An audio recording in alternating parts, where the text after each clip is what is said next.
odd, strange, or just plain bizarre is really your cup of tea, then the Golden State Media Concepts Weird News Podcast will give you that fix. Can't believe it? Well, listen for yourself as Jordan and Keith delivers the strangest news you definitely won't find on CNN or Fox. It's the Golden State Media Concepts Weird News Podcast.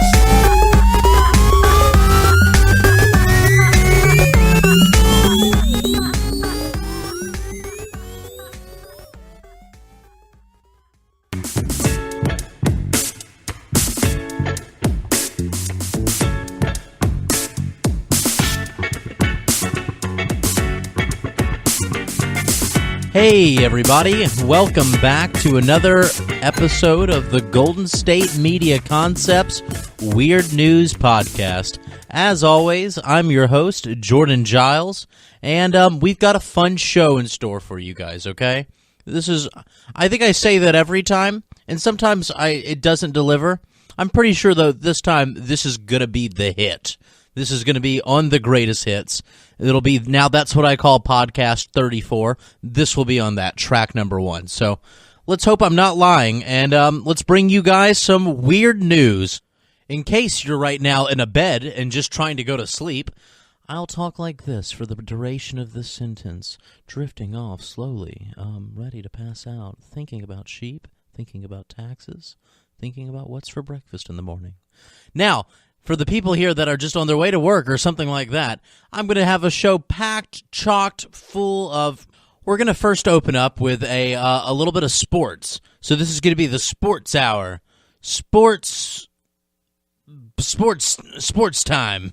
Now, as you guys know, recently we've been doing something where out of every 2 episodes we're trying to introduce a new weird sport that everyone goes, that's weird. I'm surprised that people do that. That's interesting. I'm interested. Tell me more. Now, the last time we did chess boxing, which is the game that combined chess and boxing together. Before that, we did the professional wife carrying competition. Now, World Championship of Gurning is a little bit of a different, sector beyond those two. It's not something that's physical at all. Actually, this is a very non-physical sport. This is really a game of seeing who can make the ugliest face. Now, the World Gurning Championship is in Invermont, Cumbria. It involves contestants pulling their ugliest face possible. The fair can trace its origins back as far as back as 1267. That's right. That's over, that's hundreds of years ago. That is so long ago. 1267 year of our Lord, when crab apples were given to townsfolk by the Lord of Manor. Last year, in 2015, the 16-time champion Tommy Mattinson was defeated by Gordon Blacklock from Whitehaven in a shock result. So I know what you guys are thinking.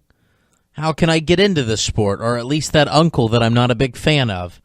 Now, in gurning, you have to put on your best, ugliest face, but there are rules to this. While men and women join and play together, unlike, other sports like baseball or golf, people can just join in and just start making ugly faces together. But there are the rules of absolutely no makeup. You can't use makeup because it would just make you way too ugly. Along with that, you can use false teeth. That is totally allowed if you have false teeth. So this is one of those few sports where having false teeth helps. Much like, hockey. But that's not all. This has been a championship that, like I said before, has been going along for a very long time now. This is not our first Gurning Championship. In fact, that is what we're going to break into now. This all takes place in the Crab Fair. This is going to be a little bit of history for you and a little bit of sports. In medieval times, centuries ago, after harvesting time, which usually ended in September, people around the manor of Invermont gathered wild fruits, plentiful in South Cumberland, Europe stuff, and with their vegetables, corn, and animals, went to pay their dues to the lord of the manor. From the sudden congregation of these people, the opportunity was taken to celebrate the completion of harvesting for yet another year and to forget their poverty and tribulations by taking part in a series of crude but arousing sporting games. So, you thought, gurning's just this one thing. No, they decided, let's make the weirdest things and put them all together. The dumbest, funnest, weirdest sports all together, and let's forget about how poor we are. Because historically, that's how you fix a problem. Which is true. Everybody needs morale. So they decided, let's do this annually. Let's make one of the earliest fairs ever, one of the long-running, earliest parties to do things, and it's the crab fair. So a typical crab fair would begin at dawn with the erection of the greasy pole. Please don't snicker, because that's not funny. So they erect a greasy pole at the fish stone by the market cross. The pole was 30 foot tall and greased with lard. Less funny now as you explain it, right? You felt bad for laughing. The objective was to climb to the top and retrieve the prize. Originally, the prize was a hat, probably a top hat. The winner, normally an agile youth, paraded around the town wearing his prize. In 1852, the prize became a side of mutton, which, if not won by the end of the day, was cut up and divided amongst the poor. The tradition continues to this day, and in addition to the main prize, ribbons are now attached to the pole, which can be grabbed from lower levels in exchange for gifts in the town. So there's a pole that's all greased up, and despite the grease, you still need to climb it. I recommend going on YouTube and looking up just people climbing greasy poles, because it sounds funny, and it will be funny to watch, I'm sure. And the point of it is, get to the top, get some food for the fam. If not, at least grab a couple ribbons on your way down, and, just start handing them out to people. Help them out. It sounds like a fun sport. Sounds like a much funner sport to watch. I liked wife carrying because it was one of those off-the-wall things. Chess boxing just felt like two things I can never do. But this is also one that, despite me never being able to do it, this has got to be the funnest sport to look at. So it doesn't stop there. Now, the next events I'm going to be talking to you guys about are going to be some normal, and, well, let's find out for ourselves. I'm going to start naming them down. There was street racing, which isn't like the street racing which happens right outside of my apartment, which keeps me up at night, and I really hate the fact that there's street racing right outside my apartment. This is the street racing that was just, it followed to the scattering of apples. Races were held on the main street between the King's Arms and the Bluebell Inn. Prizes included money, loaves, and other commodities. Because, loaves of bread were very popular prizes back then. Food. Not only that, but there was also Cumberland wrestling. The origins of the type of wrestling are obscure, but it is reputed to have been introduced in the 10th century by Norse-Irish settlers. Each wrestler locks his hands between his opponent's back. This is called taken hold, but, taken odd, whatever. The object of the game is to lift your opponent up, then throw him to the ground so that he lands his face upwards. Costumes were worn by the wrestlers, and richly embroidered prizes may be awarded. So you just have to hold them the entire time, and who can pick up who and throw them down.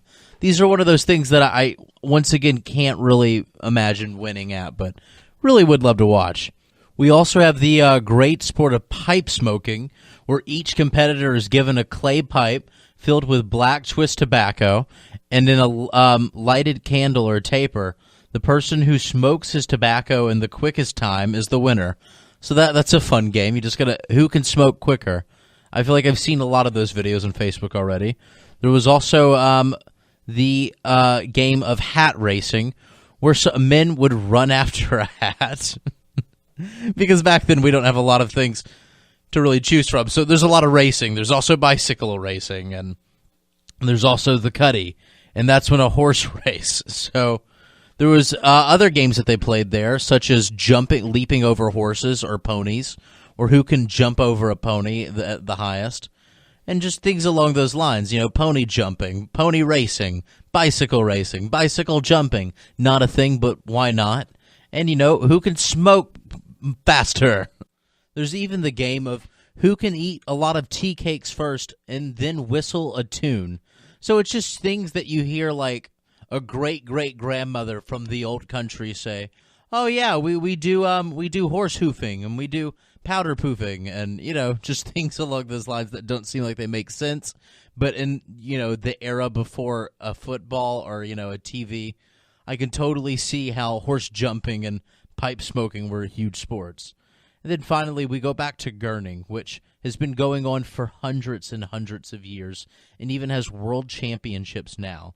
So if you're somebody that feels like you're not great at a lot of sports, can't do a lot of jogging, don't have a lot of great hand-eye coordination, but you're ugly, I think we have the perfect solution for you, and that is to just go on and present yourself in the ugliest face possible and hope you win some mutton or a top hat. With that being said, we're going to have to go to a commercial break. When we come back, we'll be talking about some more weird news, including changing your taste buds. So stick around and see you soon. Golden State Media Concepts Fantasy Football Podcast is your one-stop shop for fantasy football news and advice. Can't decide on who to draft on the first round? Going gaga on how to line up your team. We've got you covered. Traditional leagues, dynasty leagues, PPR leagues, IDP league, even daily fantasy football league. Join us as we break down all the questions of fantasy football. It's the Golden State Media Concepts Fantasy Football Podcast.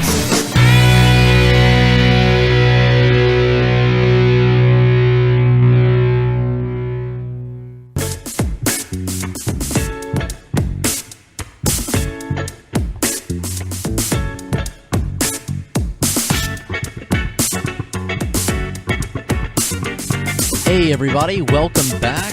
Hope you had a great commercial break. Did a lot of thinking, processing. Right now, I'm going to tell you guys another story that is going to be a little bit more historical as well. Kind of, but it's very current. We're going to do the best of both worlds here. So, you guys know Hitler, right? And how he had a wife, Eva Braun. Her panties were just sold at an auction. I know. The lucky dog who won those. So she had a pair of lilac panties, and they were once owned by Eva Braun, and they were sold at an auction for 3,000 pounds, which, as we know in American dollars, is anywhere between 3,000 or $1 million. The briefs were part of a collection under the hammer at Philip Cyril Auction House in Malvern, and were expected to fetch around 400 pounds, but sold for 2,900. A gold ring, a silver mirrored box, and a silver holder still containing Eva Braun's bright red lipstick were also sold. They were sold to a private collector. The panties, featuring a lace and ribbon trim, were embroidered with Eva Braun's initials, and the gold cluster ring, set in opal surrounded by 6 rubies, sold for $1,250, while the silver lipstick engraved with the EB sold for $360. So I want you guys to know, panties made more than silver. There was silver with an opal, and that didn't get as much as actual panties did. Just like, I know that its history doesn't count, but yeah, I mean, all I'm saying is it's kind of funny how the world works, right? So the auction confirmed that the lots were all sold to a collector in the UK. Sophie Jones, the auctioneer and valuer, said that an array of people bid on the items. She said it was generally private collectors interested in the lots, and it was generally people that were fascinated with the period of history. I think people were bidding on them were private collectors more than dealers. So many of the items at the auction, including the underwear, had a certificate of authenticity from the relevant seller, she added. So this was one of those situations where I'd like to think, history. It wasn't for any means of, oh, yeah, cool panties. It's not like a Craigslist kind of situation. But, people that are fascinated with it, it does have her initials embroidered. It is definitely a piece of history. Still can't believe that it sold more than silver. But, that's where we live. It's the world we live in. So no pressure there, guys. Now, along with that, I'm going to go ahead and jump into our other story. This is going to be a little bit more technology-based. This is the story about taste buds. Or not the story, this is the fact about taste buds. So, there is a new machine device that people have that they're working on, and it tricks taste buds into thinking bland food is delicious. It has the ability to make broccoli taste like chocolate, they even say. It's called the Taste Buddy, and it emits the thermal and electric signals that stimulate taste buds. Now, I don't know about you, but I'm a big fan of eating unhealthy junk food like pizza. If you can make a way to replicate like celery to taste like pizza, I am all in. Replicate dirt to taste like pizza, I'm all for it. I would just really love something where I can kind of hit my craving without having to give up on the diet. This might be the best invention that could have been made since, I don't know, the TV, the radio, the internet. This is going to change the world if, this goes along as planned. So when trying to stick to a diet, they say the temptation is just too much. But this is going to be something that you place on your tongue, and it's going to trick you into believing healthy food is delicious treats. It's a prototype that they designed in London in the university. And when placed in the mouth, the Taste Buddy emits a thermal electric signal, and it stimulates the taste buds. While the early prototype is restricted to imitating sweet or salty snacks, future versions have the potential to completely alter our diets. For instance, by transforming bland tofu into juicy steak, or conjuring up chocolate broccoli, it is claimed. Professor Adrian Check from the City University of London, who led the team that created the device, said, "What started out as a fun engineering experiment has now led on to something much more exciting, with potential to have a positive social impact." So, when trying to stick to a diet, I end up getting a lot of weird cravings. Like, I would never really want fried chicken unless I know I can't have fried chicken. And then all of a sudden I'm like, God, is it like hot in here, or is it just fried chicken? How about we go get some food, guys? Are you in the mood for Popeyes, KFC? I don't know, I'm just throwing some names out there. So with the Taste Buddy, they say that it could eventually help save lives by allowing people to switch to healthier food choices. He added that many children hate the taste of vegetables, so I knew that when I became an engineer, I wanted to make a device that would allow children to eat vegetables that taste like chocolate. It is currently in the early form of the Taste Buddy, consists of a 2-centimeter wide tab that sits on the tongue and is wired to a bulky processor. To enhance sweetness, the device warms up very rapidly and stimulates specific taste receptors that react to heat. A weak electric current is used to target other taste buds that are responsible for salty flavors. Members of the public will have a chance to try out the Taste Buddy for themselves at the Big Bang UK Young Scientist Engineers Fair. The event, aimed at young people interested in science, technology, and engineering, takes place from March 15th to March 18th. So it's something pretty exciting about this. I don't know. How do you guys feel? They're saying that you can turn an orange into a grapefruit. They're saying that the possibilities are endless. I guess what I'm most excited about is the fact that, like, I can now eat whatever I want. I mean, I can only eat celery. Like, I'll just get my house and I'll have, like, chicken and I'll have, like, brown rice. But I'll just have this machine on me at all times. I'm thinking it can be like a Mentos, like a Tic Tac thing where you just throw it in your mouth and all of a sudden, oh, wow, this tastes like that. That tastes like that. A little shock to the system. That tastes like that, too. It's something that I'm really excited about. And hopefully we can see this on the shelves soon. And, all get skinny. That's the goal, right? That's all we need in life. But, this is what's special about this is from what I know, haven't seen anything like this before. This is something that normally when you hear about it, it's like, oh, cool. Science fiction kind of thing. This is a Star Trek invention. Most of our machines, whenever it comes to weight loss, tend to be a bit more, either very practical looking or, it just requires exercise or just crazy. A couple of those would be the treadmill bike. So it's a treadmill that it goes 10 miles per hour, and it's constantly going forward. So the bicycle is powered by your footsteps. It looks more like a scooter, actually. And it's something that you can just ride while walking. it seems a bit purpose defeating, really. I mean, you're just walking on a treadmill that's moving on land, so you basically could just be walking, but wheels are involved, and everybody loves wheels. They make the world a funner place. On top of that, they have things like the Velcro shoe system.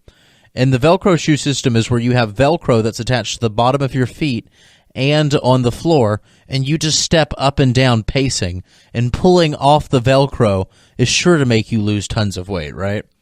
So there's a lot of inventions like that. There's the dumbbell phone, which attaches a dumbbell to your phone, so when you answer a phone, you're kind of getting a workout holding a dumbbell.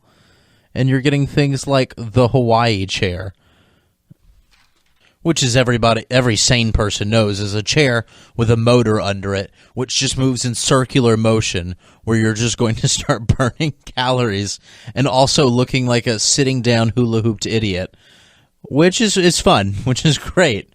It'll at least get you shaped up in the office, but to me it seems like it wouldn't work. Absolutely not ever.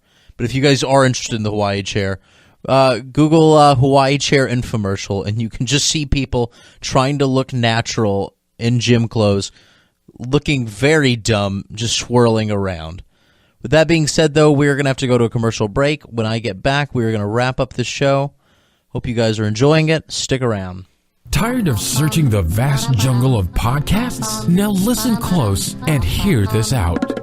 There's a podcast network that covers just about everything that you've been searching. Hey! The Golden State Media Concepts Podcast Network is here. Nothing less than a podcast bliss with endless hours of podcast coverage. From news, sports, music, fashion, cooking, entertainment, fantasy, football, and so much more. So stop lurking around and go straight out to the Golden State Media Concepts Podcast Network. Guaranteed to fill that podcast itch. Whatever it may be. Visit us at www.gsmcpodcast.com. Follow us on Facebook and Twitter, and download us on iTunes, SoundCloud, and Google Play.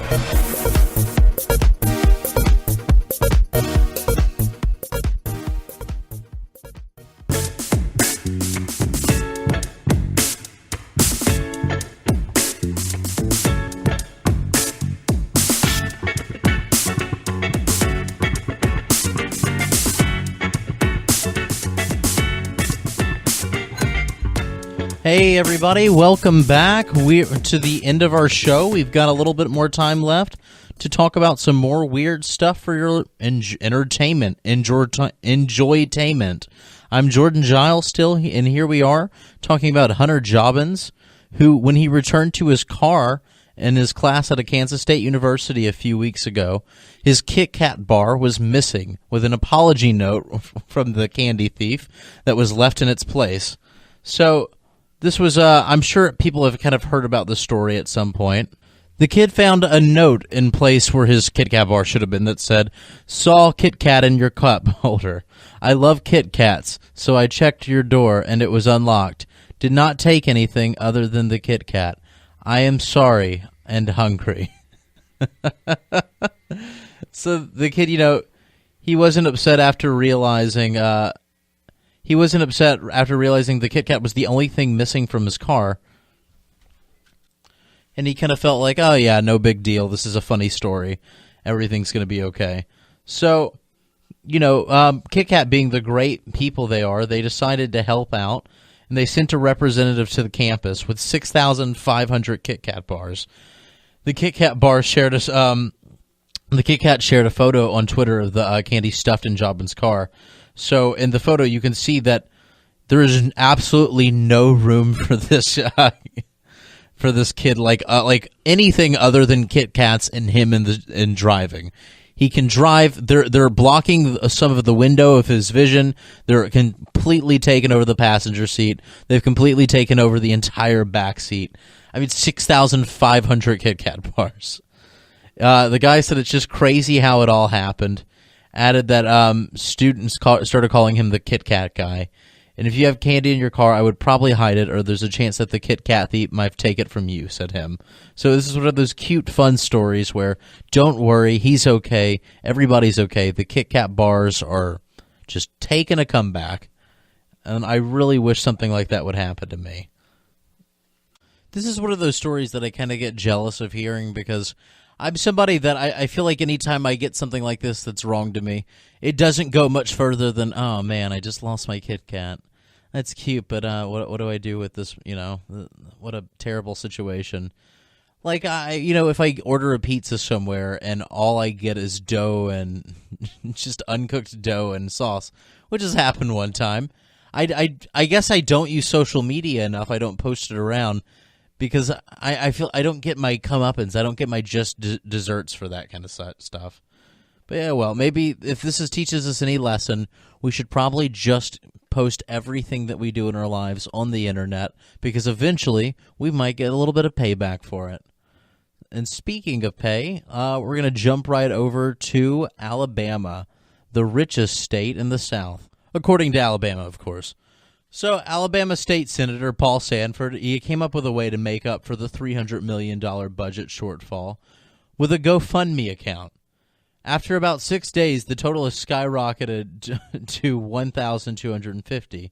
As of Thursday, August 13th, we've still got a long way to make the $300 million goal, he said. So not much money raised, but there was a $100 donation from a woman named Julia Weller.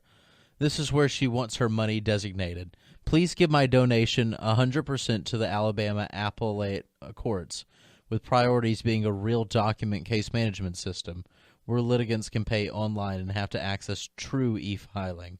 So people are starting. Diana Foster gave $5, and she said, I would donate more funds, but I don't want this money misused. So people are donating petty amounts just to either come up with complaints like, you guys really aren't doing this right, or they're donating it saying, you guys aren't that smart with it. So it's kind of backfiring. It's a way for it's giving people a voice to complain about how government's kind of letting them down. And if it's not, then it's just people saying, hey, just kind of screw you guys in this point. So a lot of people are donating $5 and things along those lines just so they can complain. So if you guys want to support the state of Alabama or just criticize them, feel free to go to their GoFundMe account, and hopefully we can get them back on the right track. Now, finally, with our last piece of news, it's going to be about AOL, the thing that we used to get on the internet before we really had great internet. AOL